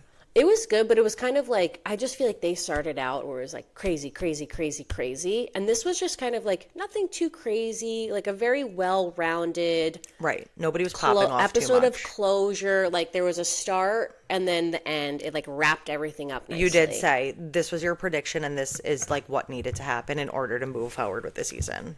Yeah, the episode starts I'm not happy with the ending. Oh, you're not? I'm not. But I guess we should start at the beginning. Let's just do a quick recap. Okay. So the episode starts post Mary's church opening, and the ladies go to lunch at Valter's, which I don't know if we remember, but in episode 5 of season 1, Mary had like, I think it was like a Mob Wives themed lunch or something. I do remember. And in that episode, like her gift to the women was Louis Vuitton AirPods. And then in this one, it's beta fish. Oh my God. So if that's not a sign of a recession. Totally. I don't know what is. I mean, and like one of them, she definitely got on discount from PetSmart because it was hanging on by a thread. And what the fish are like, what's a fish? $3? I mean, they're like, please take them. Yeah. Take as many as you want. Also, don't give me another gift, another thing to do. Like somebody said, I don't need something else to take care of. No, don't I bet you the women left those fish there. They did not go home with them. Completely. They were not putting those in their car. No, maybe Bronwyn. She's like a kind heart. Okay, but at the lunch, basically the whole lunch is like Mary is trying to like shepherd the women into like forgiveness and speaking their piece and moving forward. And they all kind of agree that like Meredith needs to address Brittany, apologize to her, And Meredith is like not going to apologize. It's like, the craziest thing. She does not care. She does not feel bad for Brittany. And all of the women, though, which was annoying to me, we said this last week, they were like, the way you were treating her was out of control, berating her for 4 hours. But again, nobody said anything in the moment. Nobody said, they're so mad about it now, but nobody supported her. Like, I almost, if I was Brittany, I'd be more mad at the other women that nobody stepped in to help me out. I know, I agree with you. Brittany's like such a sweetheart, though. Like, she's not gonna hold like resentment towards the ladies. Not. Towards anyone. I do think it's such bullshit that nobody stepped up, and to me, that says more than speaking up now. I mean, totally agree. But I was happy that they were not backing down. Yeah. From like they were not like, oh, you know what? Okay. They were like, no, actually, you were crazy. Like, yeah, you're out of control. You owe her an apology. Lisa, like, kind of caved a little bit. Like, she was towing the line of, like, trying to defend Meredith, but also saying that Meredith was being crazy. You know, she was so happy that she knew the ending of Crazy Rich Asians. That's so true. That was so oh my God, funny. she passed that quiz. Flying colors. Yeah. I was like, oh, I forgot that happened. It's so funny. She was like, yes, that means I'm not a bully because I know what happened at the end of Crazy Rich Asians.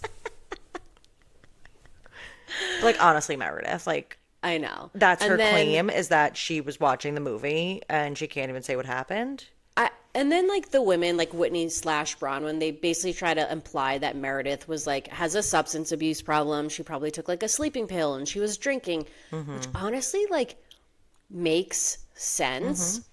And a lot of the women on all the shows, everybody always jokes about taking a Xanax before a flight, doing this before a flight. So, like, yeah, she probably did it. Like, do we need to imply that Meredith has a bigger problem? I feel like they could have approached her and be like, listen, Meredith, like, you probably had a little too much to drink. You popped a Xanax to relax. You got a little out of control. Like, just say sorry. But I feel like they were coming at her and they were like, you have a problem. Whitney seems to really think that she does. Well, I don't know. I don't think she does, but I don't think that's Whitney's.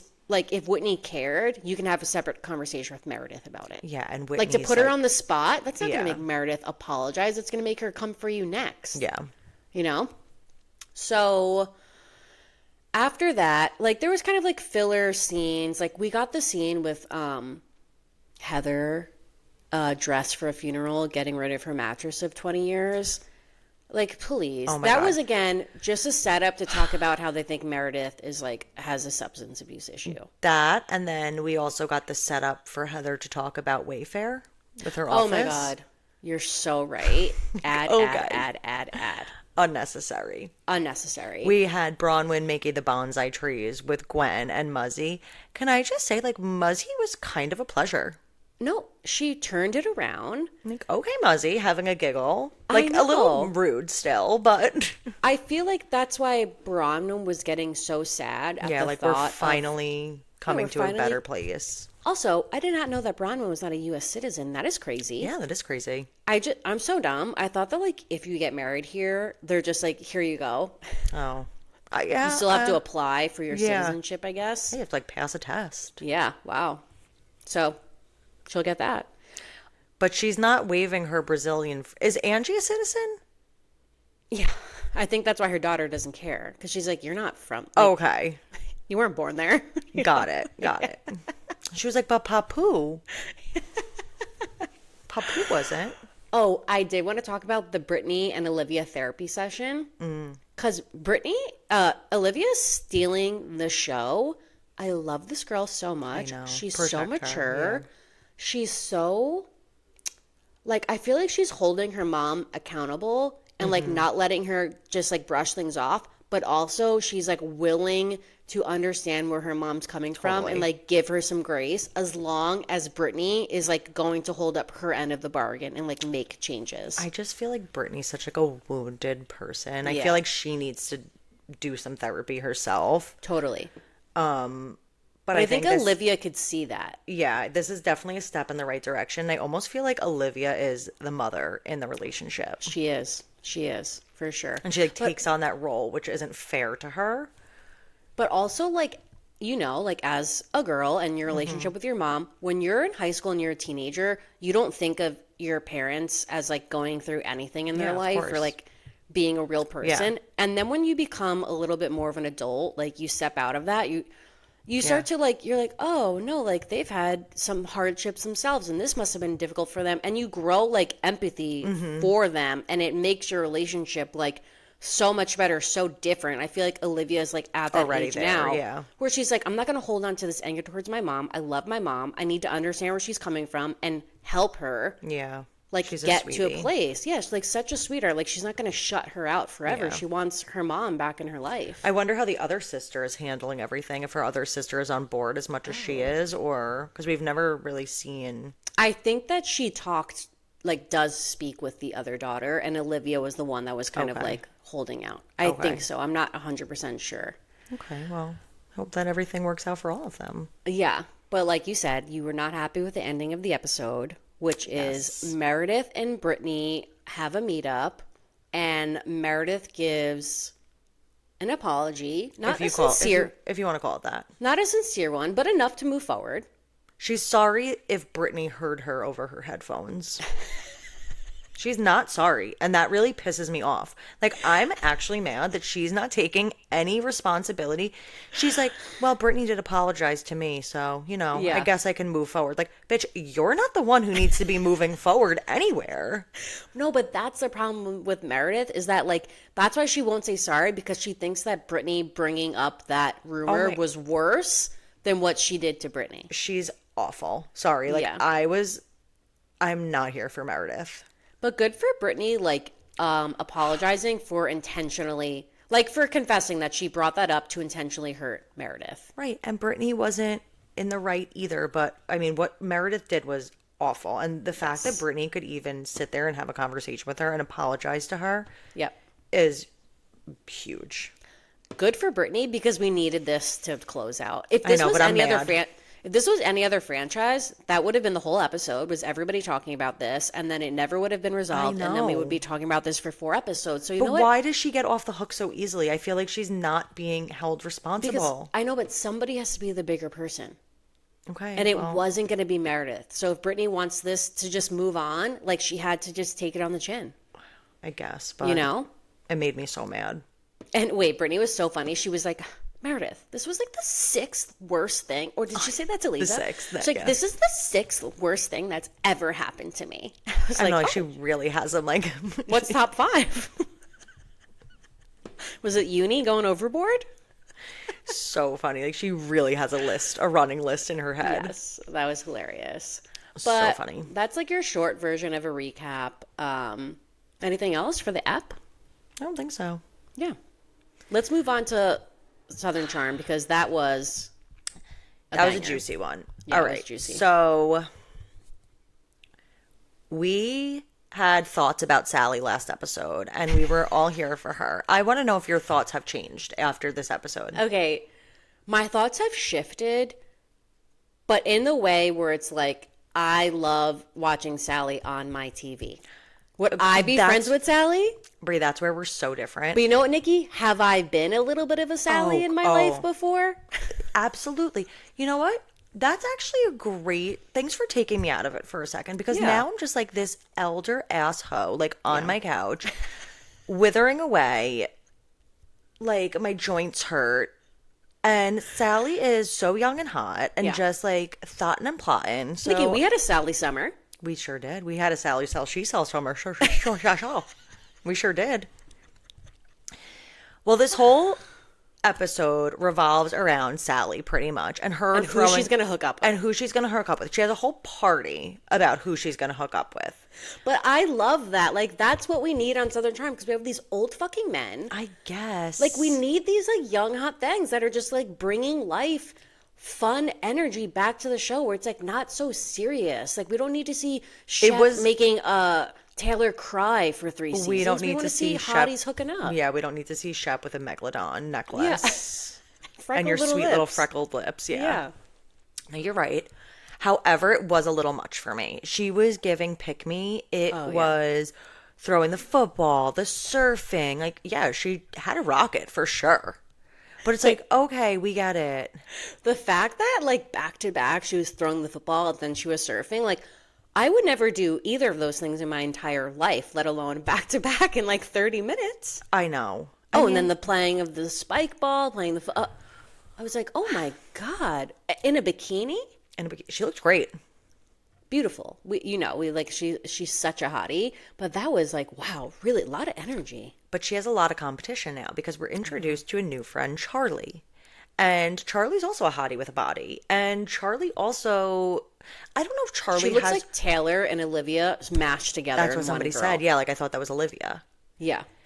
I don't think that Charlie is competing with Sally. However, I think that Craig is eyes on Charlie. And we saw this episode that Sally is eyes on Craig hardcore. Like, she is Black Widow, praying mantis, gonna like fuck him, chew him up, spit him out, fart him out. Like, she's ready to go. And Vanita, bless her soul. Like, first of all, Vanita is the best friend ever. Sally's like, yeah, can you like throw together this party for me? Is Vanita a party planner? Is that her job? She's like an influencer. I think that's like her main job. She just has really good taste and style. But that was so crazy. So nice of her. First of all, Vanita's upset with Sally for going to Whitney's after party to be with Craig. Vanita and Craig are beefing. Sally is Vanita's best friend. Sally ditches Vanita to go to this after party. Sally calls up Vanita and is like, hey girl, I want to have a party all about being single. Low-key want to hook up with Craig, but I'm not going to tell you that. Can you just like plan this whole party for me? And Vanita's like, I'm actually kind of upset with you. And Sally's like, oh really? Like, okay, why? Yeah, because like you're trying to like hook up with this guy that I hate. Oh. Well, anyway, I really like pompuses. What are they called? Yeah, pompous. Like, wait, Rodrigo was like, that was the craziest thing I've ever heard. Like when they hung up the phone. No, but I'm talking like the first when they're in their houses separate. Yeah. Like Rodrigo's not even there. Oh yeah. And then she does it again. Yes. Just blows past poor Vanita, and Vanita has not a clue. She's like, Sally would never hook up with Craig. She knows that I don't like him. Sally's like, oh, I forgot that you guys like have a problem. I keep forgetting. And then again, here comes Rodrigo, the best friend that we all need. He is. Vanita. Molly, clean your house. Vanita, open your eyes. Sally is trying to hook up with Craig. I was confused that Vanita wasn't getting it. Like, I was like, wait, because then even at the beach party, she was like, oh, Rod, you're right. I was like, wait, Vanita, duh. Like, for real. I was like, oh my God, you really didn't think that's what was happening here? That was confusing to me. Yeah, it was. I mean, I feel like Sally was being quite obvious, but maybe Vanita has a little more faith in her friends than she should. Yeah. Let's see what else happens. Oh, what do you think of Whitner? Like, Whitner, of course. Like, his name is Whitner. He's fine. I don't know. He's cute. When he came strolling on the beach, I was like, is that Robin Thicke, the singer? That's funny. Yeah. I could see that. How old is he?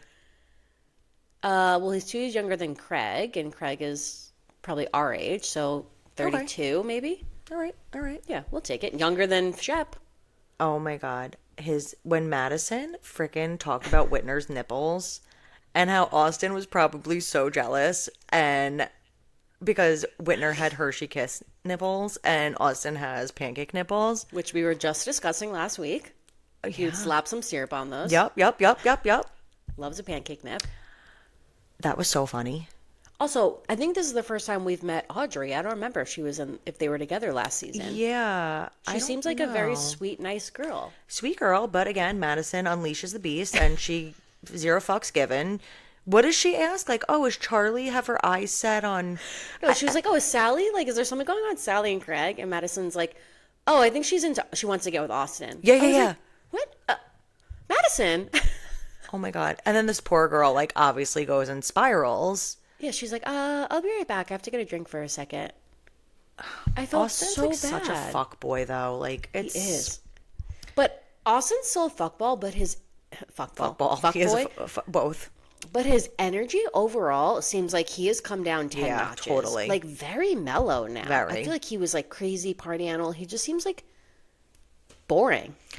Yeah, boring. Yeah, What do you think of him and Sally? Well, we know that Sally said that she wants to get with Austin and their personalities mesh, and basically the day after he breaks up with Audrey, like they're gonna make out. So disrespectful, like But so crazy. The fact that she said that on camera is why we need her on camera. Do you know what I mean? You need like a crazy fucking player like that. I guess. I don't see them together like she's not a good friend.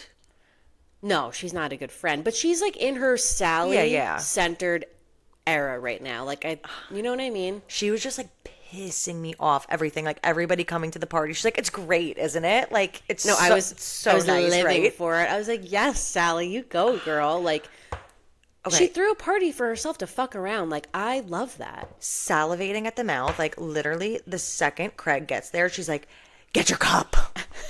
Get your red color cup." Green means single.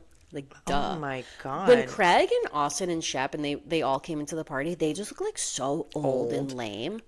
Shep was wearing a visor. Yeah, I was just like, ew, they just, it feels like they're too old to be here. Totally. You know? Like, Whitney has excused himself from the group chat. Like, at least he has some self-awareness to know, like, he is too old to attend. He still showed up in his jacket. Did he? Do you remember he showed up in his jacket? They're like, why is Whitney wearing a jacket on the beach? And then I don't even remember seeing him. I think somebody was like, or Craig was like, oh yeah, it's like looking at my grandpa like coming to the party. Gross. I know. Also gross, Corey. Like all these guys are so gross, but like Corey's got to go. Like I'm not interested. He's so unnecessary. Yeah. Like I hope he's not staying for the whole season. Thirsty. Kind of like a friend of. Is there anything? But it seems like Whitner and the new girl Charlie were like, I don't know, chatting, like having a little bit of a connection. Hopefully, because Craig was all on her ass. She seems like a real sweetheart. She does. Like I'm looking forward to getting to know more about her, but I'm afraid that her friendship with Sally is going to crash and burn so hard. Well, again, Sally was being crazy. She was being really crazy. She was like, "Oh, so you're trying to get with Craig? Like, what the fuck's that about? No, it's okay. I love you. Hug." Yeah, but I'll fucking kill you. Like, wow. Okay. Sally was being crazy. She was being funny though. I know. Well, all right. Another disagreement we have. You love Sally and I don't. That's what makes the show so dynamic. Let us know, also, guys. Where do you lie? Side note, I saw, this is so random, but Austin made me think of it. One of the accounts we follow, Bella Talks TV, reality TV or something, she posted a TikTok clip of Johnny Bananas doing an interview. And he said that when Lindsay and Carl broke up, him and Lindsay were kind of like having a little bit of a fling. And I guess like him and Lindsay have known each other for like 10 years. Like before she was ever on Summer House, like they have always had a friendship and kind of like dabbled. And they were like hooking up after Carl. And that when Lindsay announced that she was pregnant, he thought it was his. He got scared. Oh. He said he had to do the math. Like he panicked for a second. He thought it was a baby banana. He thought Oh, can you freaking imagine? And then the interviewer was like, well, where do you guys stand now? And he was like kind of playing it coy. Oh my God. Wow. Crazy. That's crazy. That is so crazy. And I was like, wow, Lindsay is not going to be happy about that. Not going to be happy that's circulating out there. Oh, wow. So here I am projecting it. Just in case enough people didn't see it. Ugh. Come on, Lindsay. I know. Another loser. Another loser. Anything else on... I just want to also say I love Molly. Love Molly. She's a great addition to the cast. Love her. She's so funny. She's just like a normal... We need a normal... Well, she's like quirky. She's super quirky. But she's not thirsty. No. You know? No. And I still have hope for her and Shep, even though Shep is so not into it. I know. But you never know. She did a 10-second keg stand. I mean, pretty impressive. She looked great. I loved her blue outfit at the beach party. She's a cutie. Should we stroll into our Not Mad About It? Let's wrap it up, shall we?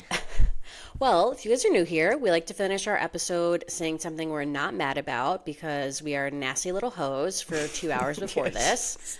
One thing that I'm not mad about is that for Thanksgiving this year, my sister-in-law hosted and we did a potluck. Mm-hmm. So like she did the turkey and obviously like she was hosting, like she made like a bunch of other stuff too. But everybody brought like, I brought 2 side dishes, another sister.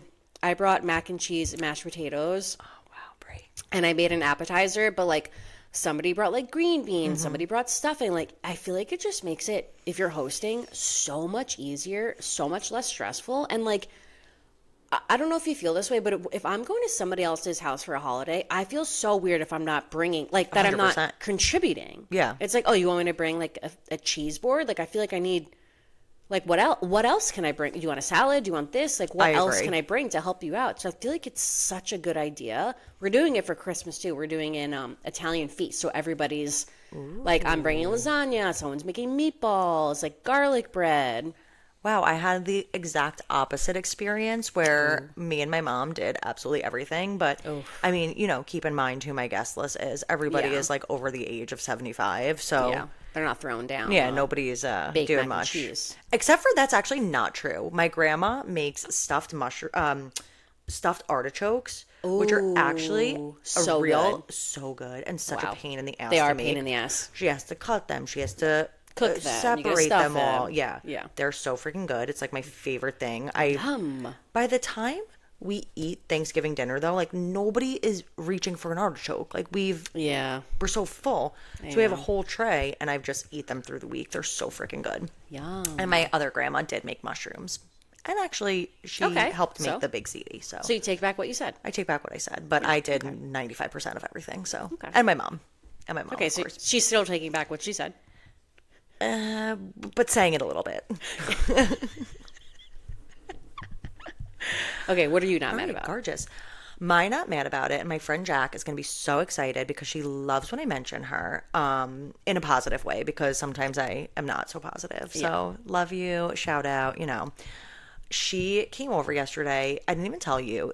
She has, well, you know, obviously she has 2 kids the same age as 2 of my kids. Her and her wife came over. We drank wine. We decorated Christmas cookies. Love. Okay, she brought this wine. It's called Aveline. I hope I'm pronouncing it right. Or Aveline. Is Aveline? That Cameron Diaz? Brie, it's organic. It's like sulfate free. You know, it's like supposed to not cause a hangover. Healthy wine. So delicious. She brought the Sauvignon Blanc. It was not sweet at all. I hate a sweet white wine. You guys. And I don't know the price point on it. Wait, like making this a clip? It's a little pricey. Not really, actually. It's like $24 for a bottle. Okay, that's a little pricey. A little pricey, but it's worth it. Maybe we'll get a promo code. Organic. Yeah. Delicious. Guzzled her down. So thanks, Jack. Thanks, Cameron Diaz. Yeah. For putting in the work. I'm actually going to try it. Like that alone was enough to sell me. So good. I'm going to try it. If you guys see it, just pick up a bottle as a little treat. Especially for the holidays, bring it to a party. That's your contribution. Yeah. I love that. I'd appreciate that. Well, guys, don't forget, send us some questions for a pre-record notmadaboutitpodcast@gmail.com. We will see you guys next Monday. As always, if you like what you heard, like what you saw, comment, review, engage with us on social media, send something to a friend. Anything you do goes a long way. We appreciate it all, and we'll see you guys Monday. And you guys, I've been pumping out some bomb clips that I've been getting shadow banned on TikTok, so go show me some love, please, on my Fruity Pebbles clip. Thanks. Love you guys. Bye. Bye.